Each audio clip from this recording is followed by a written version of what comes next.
We have to talk about these. This is a processionary caterpillar, also known as a pine processionary.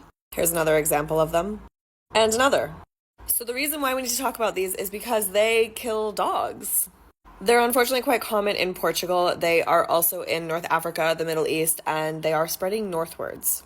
I dog sit a lot in Portugal, and this is one of my biggest fears because basically the dogs don't even need to eat them or get even really that close. They just need to have a quick sniff, and the hairs on these caterpillars can cause all sorts of massive issues for the dogs and potentially kill them. These can also cause problems for humans, but because we're not often smelling the ground, it's usually more of like a skin interaction and just cause a lot of irritation and redness. And it can also cause like infections and things like that. But that's less common because, again, we're not sniffing the ground. So these nests are in trees. Of course, they could fall out of the trees, causing issues for dogs to encounter them then.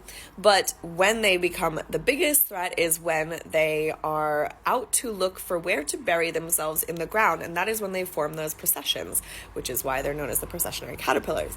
And that is in the springtime. After that, they're butterflies. And as far as I know, they're not an issue anymore. I know that people will do a lot of burning. Like if people see things like this, like big clumps of these caterpillar nests in trees, they will just burn them. Which is really something to know if you are going to be a dog owner in Portugal.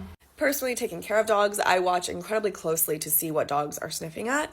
And if there's like brush that's been cut and piled up, like to be thrown away, I just don't want them anywhere near it.